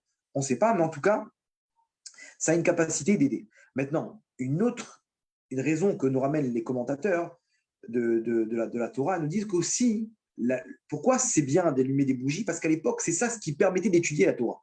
En fait, on revient en fait que en fait, c'est plus pour aider à l'époque, quand on faisait une écharpe, pourquoi ça leur faisait du bien? Parce que dans la synagogue, c'est grâce à ça qu'ils pouvaient étudier et prier. Donc en fait, automatiquement, grâce à la bougie, il y a eu cette qualité d'étude de la Torah qui a été mise en place, donc ça revient, ce mérite-là, il revient aux défunts. Donc, deux raisons. Ça fait du bien, spirituellement, on ne sait pas comment. Deuxième question, ça permet aussi, ça a aidé en tout cas à l'époque à mieux étudier, à mieux prier. Donc aujourd'hui, d'acheter des luminaires, des lampes, des trucs, ça a la même valeur que d'allumer une bougie dans une synagogue. Même si je ne peux pas allumer chez moi, je n'ai pas le temps pour ça, pour allumer des bougies tous les jours, va dans une synagogue et t'achètes des lumières. Tu changes des ampoules. C'est exactement le même principe. C'est exactement le même principe parce que ça permettait à faire, comment dire, à aider pour le Limud Torah et pour la Tfila. Donc c'est un mérite que reçoit comment dire, la Nishama. Si tout est déjà acheté, dis au Gabaï, je paye la prochaine note d'électricité pour l'élévation de l'âme de mon défunt. Ou sinon, il y a ces petites lumières en électrique là-bas, des petites bougies électriques dans les gros tableaux. Ça marche. Il y avait une femme comme ça, elle est venue voir son fils, elle lui a dit pourquoi tu m'as éteint la bougie. Son fils lui a dit mais on n'a pas touché. Il avait fait une plaque comme ça avec une bougie comme ça, électrique, genre de bougie électrique. Et il est parti à la synagogue, il est parti voir le gabaï, il lui a dit vous avez enlevé la bougie. Le gabaï, il a regardé bizarrement. Il dit écoute bien, le tableau, il est tombé hier. Il est tombé, on l'a mis de côté. Il dit bah oui, ma mère, elle est venue me voir en rêve hier soir dans la nuit. Incroyable, ils ont remis vite le tableau, etc. Donc on voit qu'il y a quelque chose. Troisième chose, le Shaliar Tzibour, de monter Chazan, donc de faire la prière, ok, c'est une ségoula aussi pour aider, parce que là-bas on dit tous les kaddish qu'il y a dans la tfila, donc on rajoute plusieurs kaddish. C'est une ségoula pour aider comment dire, mon proche, le proche de la personne à monter, à monter, parce que dans une tfila, je fais 7 ou 8 kaddish, en plus du dernier de la fin. Donc c'est clair que comment dire, ça a une influence énorme pour la Neshama, parce que grâce à ça, je multiplie les Kaddish. Attention, aujourd'hui, des fois, il y a des hold-up, comment dire, il y a des gens, ils montent d'eux-mêmes. Si le Rav n'a pas autorisé, ok, parce qu'on a vu que la diction, elle est importante pour la prière, il y a des règles de Shaliar Tzibour. Pas tout le monde peut être Shaliar Tzibour. Je suis désolé de vous annoncer ça, mais il y a des règles. Le Shulchan Aruch, Siman Nun Gimel, et là-bas, il donne les règles. Quelqu'un, par exemple, que sa femme, elle se couvre pas la tête, c'est un problème. Une Avera qui est comment dire, qui est connu du monde, c'est un problème. Il ne peut pas monter Shaliar Tzibour. Il y a des gens, ils montent, ils ne demandent même pas la permission. Mais 2 secondes, demande au Rav d'abord. Oui, le Rav, il va te permettre, etc. Mais demande. Il y a des gens, ils font des casses, ils viennent, ils demandent la permission à personne, etc. Ils montent. Et sachez que ça fait des problèmes pour les gens, parce que d'un côté, tu dis des kadish, mais de l'autre côté, à cause de ces kadish que tu as voulu faire, tu as fait des mauvaises choses. Donc il est clair, il y avait comme ça une histoire de quelqu'un qui montait, il venait un quart d'heure avant. Il se mettait sur la Teva pour son père, pour lui monter Khazan. Comme ça, il prenait la place en premier. Et un jour, il y a la prière qu'il y avait avant qui s'est terminée. Il y avait quelqu'un sur une chaise roulante qui a dit s'il vous plaît, vous pouvez m'aider à rentrer chez moi. J'habite au bout de la rue. Et lui, il est là, il voit qu'il n'y a personne qui se bouge. Et lui, il veut commencer la prochaine prière maintenant. Ok, il est en avance, il a un quart d'heure. Il sait très bien que s'il part, on va lui prendre la place. Il y a un autre Shaliar Tzibour qui va lui prendre la place. Il hésite. Il dit qu'est-ce que je vais faire? Mais il y a quelqu'un qui a besoin. Qu'est-ce que la Torah veut maintenant? Ce que je fais, c'est un bonus pour mon père. Mais là, maintenant, j'ai une mitzvah d'aider une personne handicapée. C'est pas grave. J'annule ma ségoula pour l'aider. Il dit je vais venir moi. Il dit non, pas toi. C'est bon, vous inquiétez pas. Il est parti. Il a discuté avec lui. Il était avec cette fille et tout. Il a amené jusqu'à chez lui. Il est reparti pile pour le début de la fila. Évidemment, ils lui ont pris la place. Mais bon, c'est pas grave. Une seule fois dans l'année, il a raté. C'était ce moment-là. Toute l'année, il a pu attraper la prière. Le soir même, son père, il vient en rêve, il lui dit, mon fils, ce que tu as fait aujourd'hui, donne-moi une comme ça plutôt que 1000 Shaliach Tzibour que tu vas donner. Tu ne sais pas quelle joie t'as fait Hachem par rapport à ce que tu as fait. Tellement c'était grand l'effort que tu as fait d'annuler ça. Il dit, donne-moi des mitzvot comme ça, plus que 1000 Shaliach Tzibour. Donc, le Shaliach Tzibour. Quatrième chose, de faire un jeûne le jour de la mort de l'anniversaire d'un défunt. Il faut savoir que le jour de la mort de l'anniversaire d'un défunt, on ouvre le dossier pour pouvoir le faire monter dans les mondes d'en haut. Quand est-ce qu'il y a un jugement qui est fait pour lui. Maintenant, si jamais il y a un jugement qui se passe mal, parce que maintenant, on va rentrer un peu plus en profondeur dans son dossier, pour voir si maintenant tu veux monter. Jusqu'à présent, tu étais à tel niveau. Maintenant, tu veux monter dans un niveau dessus. On va voir si tu mérites ça. On va voir si tu as des choses qui méritent de pouvoir, ou sinon on te limite. C'est comme, je sais pas, quelqu'un qui a une tache sur son vêtement. Si c'est le balayeur de la société, c'est pas grave. Mais si c'est le patron, maintenant, cette tâche-là, elle est grave. Tu es obligé de l'enlever. Donc, à ce moment-là, on fait un autre jugement. Maintenant, les avérotes que tu as, est-ce qu'elles te bloquent ou pas? Maintenant, si elles bloquent, il faut réparer ces avérotes-là. OK? Et moi, et maintenant, la personne, quand elle jeûne, elle prend sur elle les souffrances, maintenant, en jeûnant, elle prend sur elle au cas où lui doit passer par des souffrances en haut pour pouvoir monter. Il doit passer par maintenant un hibou, redescendre sur terre maintenant dans le corps d'une personne pour pouvoir réparer tout ça ou pas. Moi, la personne a dit, moi, je prends sur moi avec un jeûne le jour ou un demi-jeûne, chacun selon ses forces. Ça aide pas mal pour le défunt. Le jour de la mort du défunt, hein, c'est c'est une grande journée en haut. C'est là que dans la yeshiva d'en haut, c'est là que lui il fait le Dvar Torah. S'il avait étudié la Torah, quoi. Donc c'est une journée, c'est comme son anniversaire, quoi. C'est un jour de fête pour lui en haut. Mais c'est aussi parce qu'il monte de niveau. Mais ça peut être aussi des fois un moment de jugement pour lui. Faire des brachot, donc organiser un petit repas avec des brachot, surtout de bessamim, des bonnes odeurs, avec je sais pas, des trucs on peut faire des boré mini bessamim, boré atse bessamim, boré isbe bessamim, etc. Pourquoi? Parce que l'odeur, c'est ce qui fait du bien à la neshama. Ok? C'est un plaisir qui est presque spirituel, l'odeur. C'est un plaisir qui n'est pas palpable, comme quand je mange quelque chose. Quand je sens une bonne odeur et je fais une bracha dessus, je fais plaisir à ma neshama, je donne un profit à ma neshama, et donc mesure pour mesure, je donne un profit à la neshama qui est spirituelle, voilà, plutôt qu'une bracha, quand je mange, je donne un profit à mon corps. Donc on va dire que le mesure pour le défunt, il est moins important, il est moins important que pour des bessamines. Bien entendu, pas oublier de faire une grosse séouda, etc., quelques brachot, mais surtout faire un cours de Torah là-bas. Des cours de Torah, hein, parce qu'on a vu que les gens, ils ont fait une séouda de folie. Et les gens, ils font même pas les brachot là-bas. Ils sont là, c'est Gog ou Magog, ils sont tous sur la dame route et sur le machin. Et c'est 2 secondes. Ici, le but, c'est de faire des brachot. Alors, Rabotaille, fais un cours de Torah, tu ramènes un bon rave, tu sors un truc, avec à la fin un buffet, etc. Fais un truc bien, pas besoin de faire des brachot et les gens, ils n'ont même pas fait la bracha, donc au lieu d'augmenter le truc, tu as fait des avérotes, tu as fait faire des avérotes de gens. Les gens aussi, ils ne font pas la bracha harona. Ils finissent, ils enchaînent sur Arvit, 2 secondes. Rabotaille, bracha harona. Et on ne peut pas quitter tout le monde, c'est un problème. Chacun, il fait sa bracha harona. Tu as mangé, je sais pas, ils ont mangé 7-8 olives, ils sont obligés de faire la bracha harona. À la Hetz, à la Péréaetz.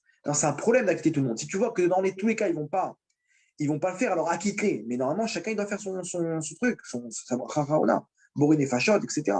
Les gens, ils enchaînent sur l'art vite, etc. Donc, il vaut mieux faire des bessamim, là-bas, il n'y a pas de bracha tu fais un cours de Torah, tu fais quelques pistaches, quelques machins, plutôt que de se prendre la tête, le mec, il a fait des courses à truc, pour faire une seouda, là-bas, ils vont massacrer l'élévation d'âme qu'il aurait dû faire. Ok. Maintenant, Ouais, on s'attarde un petit peu. Je vous prends encore quelques minutes, mais c'est important. J'ai pas envie de faire ça en 2 parties. Sur la tombe, maintenant, quand on arrive sur la tombe, il y a des choses à faire, ok, qu'il faut savoir. Alors, premièrement, le défunt, il n'est pas là tout le temps. Il y a une étincelle de Sanishama qui est là 2 jours dans le mois. La veille de Rosh Chodesh et le 15 du mois en hébreu, le Tet Vav. Ok. À ce moment-là, toutes les Neshamot, elles descendent sur leur tombe. L'étincelle, hein. Il y a la Neshama, elle est au Gan Eden, mais une des étincelles, elle descend. Quand moi, je viens à ce moment-là, le 15 du mois, ok, à ce moment-là, je peux discuter, je peux dialoguer avec le défunt. Il écoute tout. Si je viens maintenant dans un autre jour, je peux demander des choses, etc. à l'occasion, quand il viendra, il va monter ta prière. Ou on peut monter sa prière pour lui. Mais lui, il n'est pas là. Vous comprenez? Donc déjà, hein, de choisir le bon moment pour y aller. Si je veux visiter un proche, je choisis le bon moment. Alors les tzadikim, ils sont là tout le temps parce qu'eux, ils font des allers-retours, ils ne dépendent pas des règles de comment ça marche. À tel moment, tu peux redescendre, etc. Eux, les tzadikim, ils sont VIP dans les mondes en haut. Ils font ce qu'ils veulent, ils vont voir Hachem, ils redescendent, ils vont voir des gens dans des rêves, ils vont aider. C'est vraiment, c'est un truc incroyable. Donc, le tzaddik, quand tu vas sur la tombe de Rabbi Shimon Bar Yochai ou de Rabbi Nachman Breslev, du Baal Shem Tov, t'inquiète pas, il est là. Il est là, tu peux y aller. Si c'est je ne sais pas s'il est là, lui, s'il a la possibilité de venir ou pas. En tout cas, il vaut mieux choisir à ce moment-là la veille de Rosh Chodesh ou le 15 du mois. Alors maintenant, quand j'arrive là-bas, hein, il est clair, écoutez bien, que je fais un plaisir énorme à la Neshama si jamais avant je vais au mikvé et je fais Teshuvah. Imaginez-vous que quand une personne elle va au mikvé et qu'elle fait une Teshuvah juste avant, elle fait les tachanonim juste avant d'entrer dans le cimetière, ok, là-bas, elle donne un honneur à la Neshama qu'elle est venue voir. Une personne pure qui vient, qui a fait Teshuvah et qui est pure par le mikvé, vous ne vous rendez pas compte quel plaisir, quelle joie ça fait aux défunts de vous voir comme ça. Et en haut, on loue cette personne-là. C'est qui? C'est ton fils, ça? Waouh! Quel sadique! Alors qu'en fait, on a juste fait tchouva et on est parti au mikvé.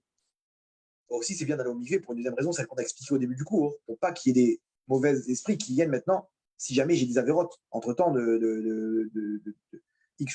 avérotes que j'ai fait juste avant. Donc, mikvé teshuva, de venir juste avant d'entrer au cimetière, le matin même, je suis parti au mikvé. Je vous donne la totale, après vous faites ce que vous voulez. Donc, disons, on est la veille de Rosh Chodesh. Okay, donc, il y a des jours où il n'y a pas le mois de Nissan, par exemple, on ne peut pas, etc., d'aller, ils ne sont pas là-bas. Maintenant, disons, le mec, il vient la veille de Rosh Chodesh.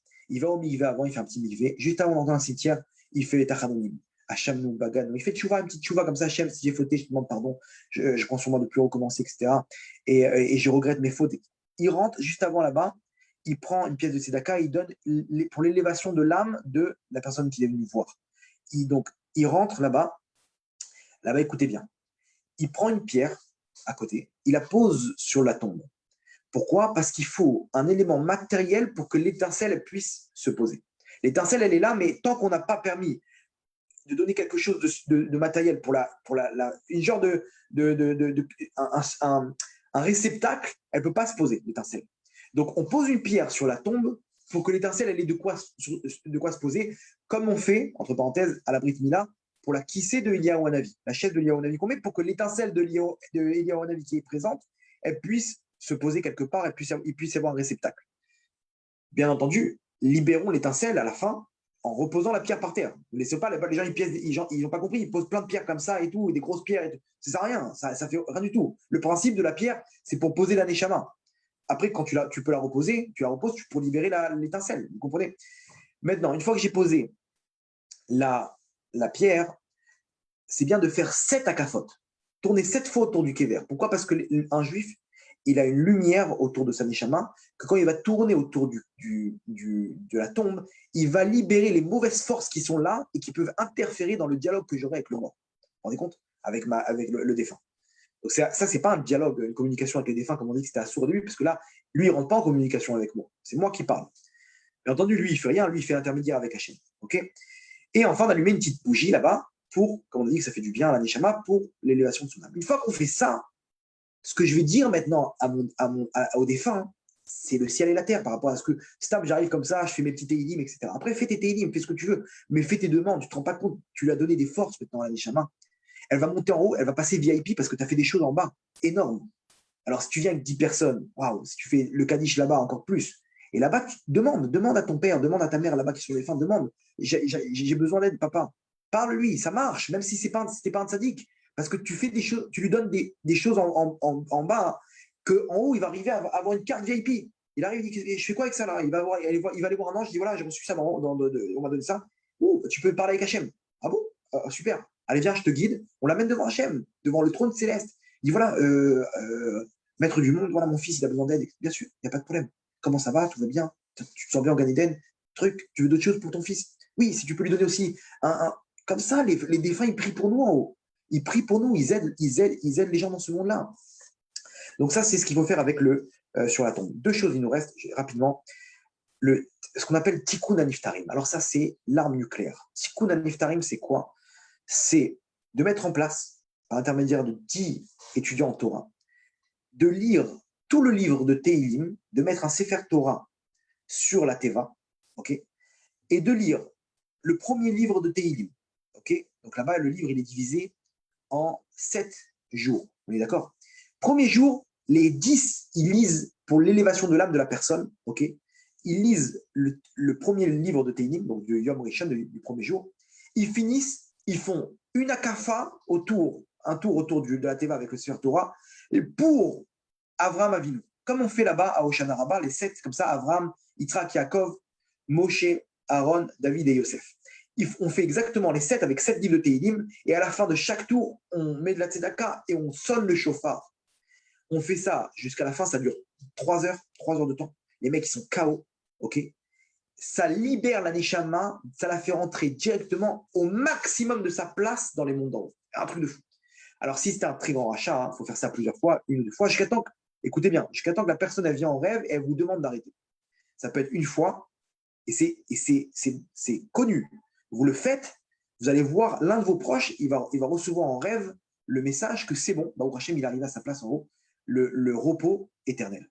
Une fois, vous le faites, il n'y a personne qui est venu, il est venu voir personne en rêve, faites une deuxième fois, tu prends un mec, 10 personnes, 200 shekels, le truc par personne, ça t'a coûté 2000 shekels. Tu fais ça pour ton père, pour ta mère, pour ton grand-père, ta grand-mère. Des fois, les trucs ils sont organisés. Je crois que Torah Box, un jour, ils ont organisé ça.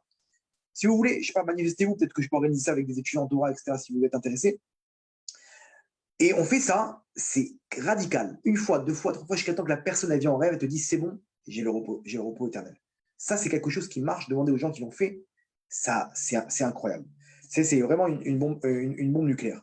Et enfin, la tzedaka, donner la tzedaka pour l'élévation de l'âme, c'est quelque chose d'énorme. Tous les mois, toi, tu ne sais pas étudier la Torah, tu ne sais pas faire ci. Donne la tzedaka, donne ton maaser pour l'élévation de l'âme de telle personne.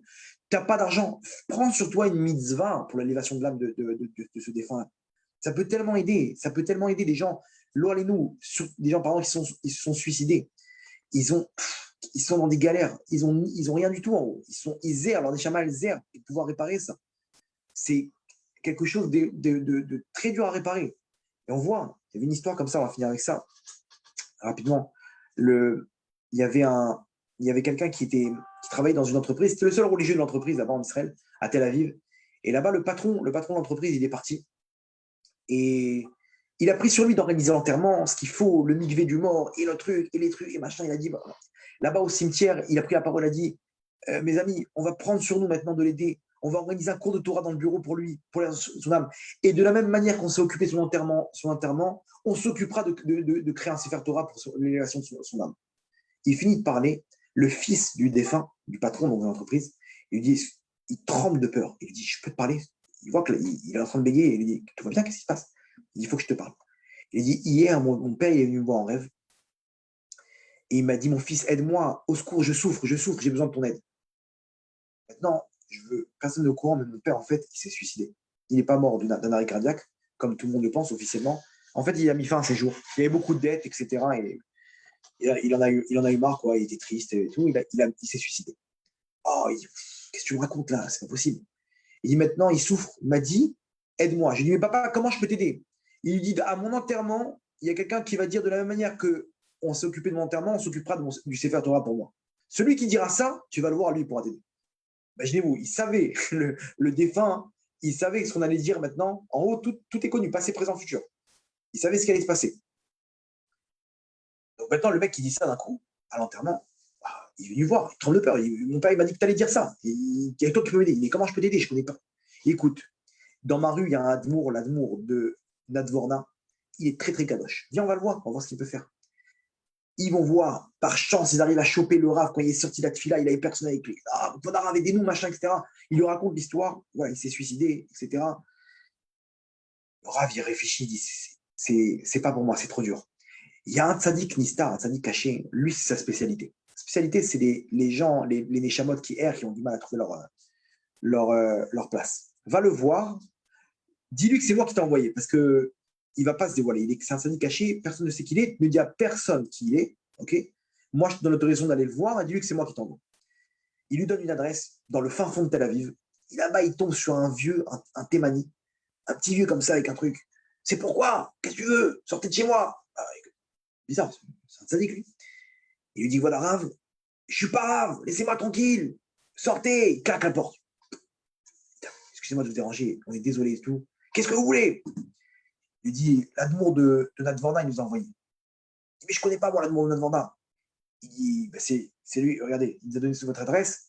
Il a dit que vous êtes un tzaddik nistar et que vous pouvez nous aider pour une certaine neshama. Il vous a dit ça? Bon, rentrez. D'un coup, il prend son sérieux, il les fait rentrer. C'est quoi le problème? Il lui raconte tout le problème. Comment il s'appelle? Il lui donne le nom complet. Il dit, ah, c'est trop dur pour moi, j'ai pas les épaules pour ça. Il dit, comment ça? Il a dit que vous pouvez nous aider, il n'y a que vous avez les épaules, etc. Il dit, écoute, j'ai pris beaucoup de choses sur moi pour d'autres neshamot et j'ai beaucoup de mal à m'en sortir. Je ne peux pas prendre ça sur moi, c'est beaucoup de travail. Cet homme-là, il n'était pas chômeur de Ramizot, c'est beaucoup de travail pour moi, je ne peux pas, j'ai pas les épaules pour ça. Il lui dit, mais qu'est-ce qu'on peut faire? Il lui dit, écoutez bien, il a rêvé, il a dit que moi, je peux vous aider. Moi, je suis parti voir l'Admour et l'Admour, il nous a envoyé à vous. Ça veut dire que c'est Hachem. Ça veut dire qu'Hachem, il va vous donner les forces. Vous pouvez nous aider. Je vous en supplie, ne nous abandonnez pas. Il dit, bon, ok, alors il faudra que vous m'aidez vous aussi. Il lui dit à ce fils-là, il dit, écoute bien, tu vas prendre sur toi une mitzvah, ok, pour l'élévation de l'âme de ton père. Déjà, ça va beaucoup m'aider. Il dit, qu'est-ce que je prends? Il dit, tu fais Shabbat? Bon, malheureusement, non. Il dit, alors maintenant, tu prends sur toi Shabbat. Ok, Rav, vous inquiétez pas, je prends sur moi Shabbat. Très bien. Il lui dit, il faut que tu m'aides avec une petite tzedaka, parce que ça va beaucoup m'aider aussi pour l'élévation de l'âme de ton père. Rav, dites-moi la somme, vous inquiétez pas. J'ai ce qu'il faut, l'argent, c'est mon domaine. Je dis, regarde, c'est simple. Il y a, dans ma rue, il y a 2 orphelins qui vont se marier, ils n'ont pas de parents. Il n'y a personne qui peut les aider. On est en train de récolter de l'argent pour eux, on est à 4000 shekels. Ils doivent se marier dans une semaine. On doit réunir pour un mariage au moins 20 000 shekels. Il dira, écoutez bien, je vais vous faire un chèque de 100 000 shekels. Okay, le mariage, l'appartement, enfin, les locations, etc., tout, qui vous faites le plus beau des mariages. Okay, s'il y a un problème, vous revenez me voir. Vous m'appelez, je complète. D'accord? C'est pas un problème? 100 000 shekels, c'est bien? Magnifique. Il fait le chèque. Il lui dit, alors maintenant, je vous donne l'adresse, allez les voir. Moi, je ne peux pas aller les voir parce que vous comprenez pourquoi. Et ne dites à personne que vous êtes venu me voir. Ce rendez-vous-là, il reste entre vous et moi. Ok, Gvodarav. Ils partent, machin. Il entend crier derrière, sortez d'ici, pour masquer un peu le truc. Ok, et ils partent. Ils vont à l'adresse. Ils tombent sur une femme, une jeune femme. Bonjour. Vous êtes Madame Truc? Oui. On a un cadeau pour vous. Mazal Tov, il lui donne le chèque. C'est quoi? Un chèque, 100 000 shekels. C'est pour votre mariage. Juste, sous la roupa, que le mariage, que vous faites une petite prière pour mon père. Elle commence à fondre en larmes. Hachem, il va écouter mes prières. Hier soir, on est parti au côté avec mon futur mari. On a pris un Hachem, fait un miracle au-dessus de la nature. Imaginez-vous, elle est chez elle, d'un quoi, reçoit un chèque de 100 000 shekels. Ils ont pris, ils ont terminé le livre de Tehilim. Ils se sont suppliés à Kadosh Baruch Hu. Le lendemain, il y a un mec qui vient avec un chèque. Regardez le scénario d'Akadosh Baruch Hu. Et une fois qu'il a donné ce chèque-là, le Rav, il a pris sur lui des choses, etc. Et 2 semaines après, il voit son père arriver en rêve avec une lumière sur son visage. Merci, mon fils. Je suis arrivé au Gan Eden. Todaraba. Ça, c'est l'histoire. Hachem nous a donné tous ces chemins-là parce que Ratsa Kadosh Baruch Hu les a côtés d'Israël. Les fichar irbalaem Torah mitzvot. Chez Neymar, Adonai Chafetz Seman Sitko Yagdi Torah Veyadir, on dit ça tout le temps avant de dire un Kaddish. Vous savez pourquoi? Parce qu'avant le Kaddish, la phrase, la louange qui va élever les âmes des défunts, qui va m'aider à moi dans ma vie et aux défunts. Juste avant, on dit cette Mishnah-là de Rabbi Chaya ben Akash Omer.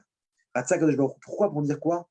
Que Hachem, Ratsa Kadosh Baruch Hu, il a voulu les Akot et Israël. Il veut faire gagner le Ham Israël. Sachez qu'Hachem, il a une chose en tête. Combien il peut faire gagner ses enfants d'arriver dans un salaire éternel? Les Fichar, c'est pour ça. Irbalaem Torah Mitzvot. Il leur a multiplié la Torah Mitzvot. Il leur a multiplié le moyen de gagner le jackpot. Le Kaddish, la Tzedaka, les Mitzvot, les Brachot, tout ça, Hachem nous a donné. Pourvu que vous réparez mes enfants, c'est entre vos mains, je vous ai multiplié tout ça. C'est pour ça qu'avant de dire le Kaddish, on dit cette phrase-là. Pour comprendre, Hachem, il nous aime. Hachem, il veut tout ça. N'ayez pas peur de tout ce qu'on a raconté ce soir. Ça fait peur, mais cette peur-là, on doit l'utiliser pour ne pas faire d'avérote. Quand le mec qui va maintenant tomber avec une femme, Khabibi, tu sais ce qu'il va t'attendre après. À la fin, tu vas payer. Le Yitzhara, il t'invite au restaurant, tu manges, tu kiffes, tu dis, ah, quel kiff, etc. Et à la fin, il dit, j'arrive, je vais aux toilettes, Ah, et il se casse, il s'en va, il te laisse avec le compte. Tu as kiffé ta vie, il était avec toi, toutes ses avérotes, toutes ses soirées, ses trucs, etc. Il était avec toi, etc. Et à la fin, il se barre, c'est terminé. À toi de payer la note tout seul. Il t'a invité à manger, t'as kiffé, prends ce que tu veux sur le menu. Mais il te dit pas qu'à la fin, c'est sur ton compte. Il te fait croire que tout ça, c'est bon, t'inquiète pas. Oui, on a utilisé cette peur-là pour pas faire d'avérotes. Mais si on est tombé, sachez qu'on a entre la possibilité de réparer notre neshama, de réparer la neshama des défunts. On a tout ce qu'on a raconté ce soir. Faites passer ce cours-là parce que Hachem, il est intéressé à ça. Hachem, il veut qu'on répare tout ça. Et prenez sur vous deux, trois trucs qu'on a dit. Peut-être pas tout, celui qui prend tout. T'avoir la bracha, aval. Mais ici, le peu de choses qu'on peut faire pour réparer nos neshamot, Hachem, il est intéressé à ça. Et il va nous aider pour ça. Donc, Iratson, qu'on puisse mettre en place tout ça, qu'on puisse aider l'âme Israël, qu'on puisse nous aider à nous-mêmes pour l'élévation de notre âme à nous. Et pour arriver à la réparation finale des Hachem, Berachamim, avec la délivrance finale. Baruch Adonai Leolam. Amen, amen. Excusez-moi pour le secours, là, on s'est un peu allongé. Hachem, si vous avez des questions, je ne sais pas si on peut s'allonger sur des questions, mais en tout cas, n'hésitez pas par mail. Si vous avez des questions, si je peux aider, ça sera avec grand plaisir. Voilà.